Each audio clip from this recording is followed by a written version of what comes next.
How's it going, people? Something different today. I thought I'd change it up a bit and offer an alternative on the menu. A review. In fact, my first game review. And as you can see from the title and the thumbnail, yes, we are reviewing Stellar Blade today.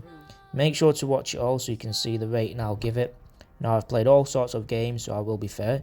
Stay till the end. And as always with reviews, there are spoilers, but they are not significant and will not be detrimental to your experience. So let's get into it. Combat and design. I'm going to be transparent. The combat in this game is impressive and satisfying. You'll be seeing different parts throughout the game in this video, all random and not in chronological order. You'll be able to see the different combos, techniques, and what we have in our arsenal. Not to mention the design, the atmosphere. So I'm going to emphasise this as well. This was developed by Shift Up and this is their first title on PlayStation. Now that's extraordinary. You can see they've put everything into this. The small details meant everything to them. The movement, the posture, and the lifelike design. This is the start menu. Easy to navigate around, and I'll just show you how you get from A to B and change things around really quick. These are her costumes. I just want to quickly add as well, the parrying in this game is super enjoyable. A successive parry attacks breaks the enemy's stance, and you can go in for like a visceral attack.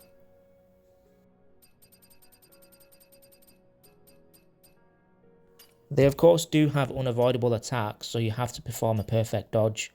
It's full of different skills which you learn as you go along, given that you do unlock skill points, which is inevitable. Now the shooting in this game is quite useful, but does not do a great deal of damage. I'd say it's impossible to use the gun as a main weapon, as you will run out of bullets.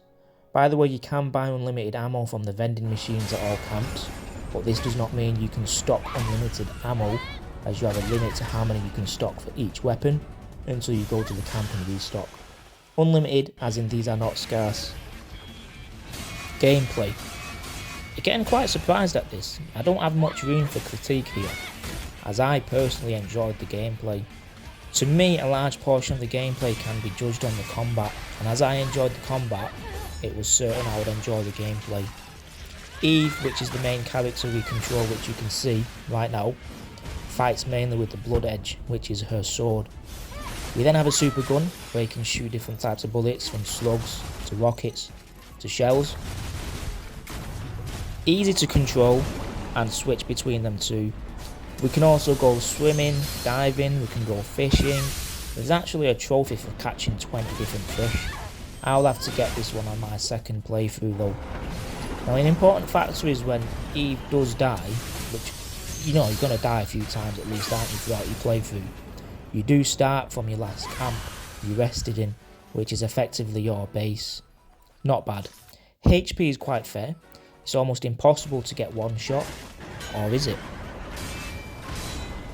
As the game progresses, so does your health and your super skills, as you unlock them the further you go. Boss fights are very memorable, and although I've killed most of them on my first try, so far they can be quite difficult if you do not use your weapons and abilities wisely. Especially when you get towards the end, everything you've learned will have to be unleashed. To add, the game does have collectibles.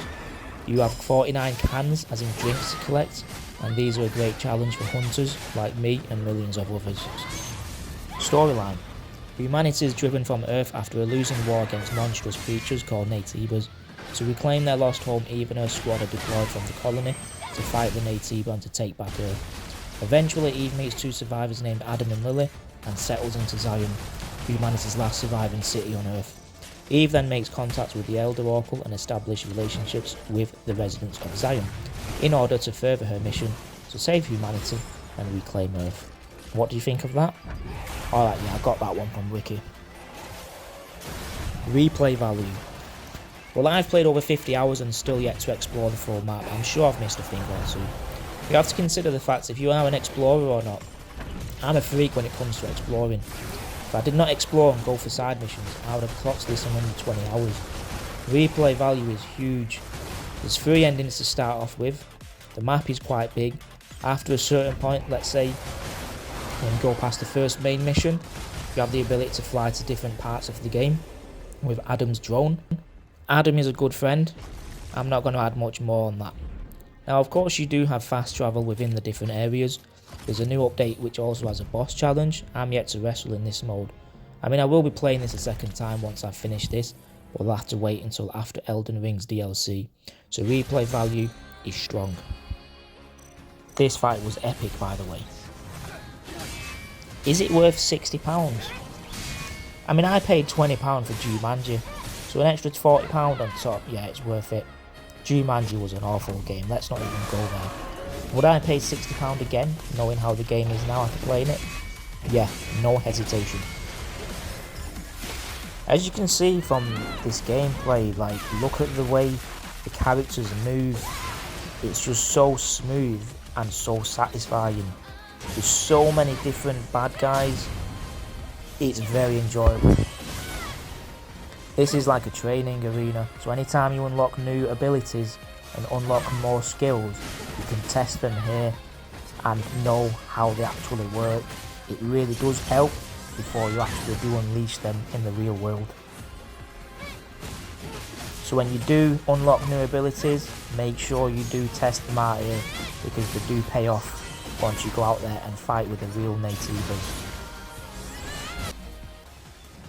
Forgot to mention, we even have skateboarding.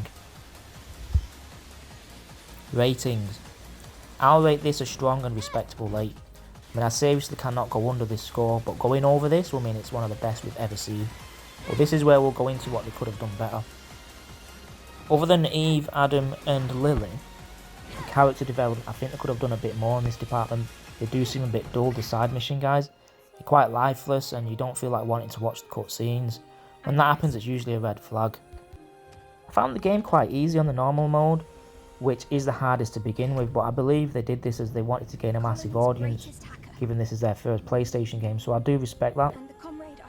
You can never get stuck on the game also, hints pop up on the side if the game thinks you're ineffective, so not much more to criticise. Will I play a sequel if one was released? Definitely yes. We're going to be concluding now.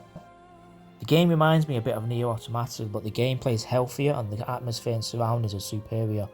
The bad guys are filtered differently, there's a mix, also there's much more to explore, not to mention you can dress Eve up. She has like 70 odd costumes. You have to unlock these by doing side missions or just finding them throughout the game. Will this be a game I'll look back on? Yeah, definitely. It's the best game I've played so far this year, and I'll surely patiently be waiting for the Game of the Year contenders later this year, because it will not be a bombshell if this was up there. In playing this game, you will never feel helpless or that you are grinding pointlessly. You know it's worth it. There will be an epic boss fight around the corner, or a complete different universe to explore where you feel like you're now playing Alien Resurrection. It has the ability to do that. The ending is magnificent and you'll have to prepare yourself for it. If you've not yet played this game, then I urge you to do so, and who knows, I may see you in the comments thanking me. On that note, I thank you for watching and hope to be back soon.